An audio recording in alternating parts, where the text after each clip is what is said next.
1969 की, जब इंसान ने पहली बार जमीन से 3,84,000 किलोमीटर दूर चांद पर कदम रखा था। नील आर्मस्ट्रॉन्ग वो पहला इंसान था जिसने ये मिशन सर अंजाम दिया था। इस मिशन में इन लोगों ने 2 घंटे और 15 मिनट तक चांद पर सरवाइव किया था और इस दौरान चांद पर मौजूद मिट्टी के डिफरेंट सैंपल्स को इकट्ठा किया था। इस मिशन के दौरान तो चांद पर कोई एबनॉर्मल या फिर एलियन एक्टिविटी नहीं देखी गई थी, लेकिन इस मिशन के कुछ अरसे बाद चांद के गिर्द चक्कर लगाने वाली नासा की एक सैटेलाइट ने चांद की कुछ स्ट्रेंज और एबनॉर्मल फोटोज को कैप्चर किया, जिसमें चांद पर अजीब और मिस्टीरियस स्पॉट्स दिखाई दे रहे थे। एलियन रिसर्चर स्कॉट वेरिंग ने जब इन फोटोज पर डिटेल्ड इन्वेस्टिगेशन की तो उन्हें चांद पर एक बिल्डिंग नुमा स्ट्रक्चर बना दिखाई दिया, जो चांद पर मौजूद दूसरी चीजों से बिल्कुल अलग था। स्कॉट वेरिंग ने जब इन डिटेल्स को पब्लिक किया तो उसके कुछ अरसे बाद वो स्ट्रक्चर उस जगह से अचानक गायब हो गया। स्कॉट वेरिंग का ये कहना था कि अगर चांद पर कोई एबनॉर्मल एक्टिविटी नहीं है और इसके अलावा चांद पर हवा का भी कोई नामो निशान तक नहीं है, तो फिर वो स्ट्रक्चर आखिर क्या चीज थी जो अब उस जगह पर मौजूद नहीं है। इस बारे में स्कॉट ने नासा को ब्लेम किया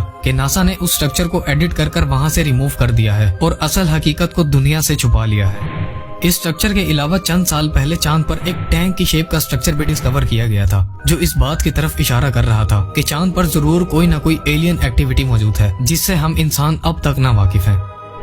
एलोन मस्क का ये प्लान है कि मार्स पर इंसानों की एक अलग दुनिया बनाई जाए, जिसे पूरा करने के लिए नासा और स्पेस एक्स कंपनी ने 20 से ज्यादा रोबोट्स को मार्स की तरफ भेजा, जिन्हें मार्स तक पहुंचने के लिए 7 महीनों से ज्यादा का वक्त लगा था। इन रोबोट्स में से चंद रोबोट्स ऐसे थे जो लैंडिंग के वक्त ही तबाह हो गए थे, लेकिन 6 रोबोट्स ऐसे थे जो सक्सेसफुली मार्स पर लैंड भी हुए थे और अब तक अपने मिशन पर काम भी कर रहे हैं। मार्स, जो कि जमीन से 296 मिलियन किलोमीटर दूर है, उस पर अब तक ऐसी चीजों को डिस्कवर किया जा चुका है जिसने साइंटिस्ट और रिसर्चर्स के साथ साथ पूरी दुनिया को हैरत और तरह तरह के सवालात में डाला हुआ है। मार्स से मिलने वाली पिक्चर्स पर इन्वेस्टिगेशन करने के बाद स्कॉट वेरिंग, जिन्होंने चांद पर स्ट्रेंज स्ट्रक्चर्स को स्पॉट किया था, उनका कहना है कि मार्स पर जरूर कोई न कोई एलियन एक्टिविटी मौजूद है और मार्स पर यकीनन जिंदगी भी पाई जाती है। मार्स पर रिसर्च के दौरान स्कॉट वेरिंग्स को यहाँ छोटे छोटे pyramids, buildings, foundations, alien statues, हैरान कर देने वाले स्ट्रक्चर्स और फ्रोजन फ्लावर्स के साथ साथ किसी जानवर या फिर किसी एलियन की हड्डी भी मिली। मार्स पर क्यूरियोसिटी रोवर के जरिए ली गई एक पिक्चर में स्कॉट वेरिंग ने एक अजीब और यूनिक किस्म के पत्थर को स्पॉट किया, जो बिल्कुल जमीन पर मौजूद पिरामिड्स की तरह लग रहा था।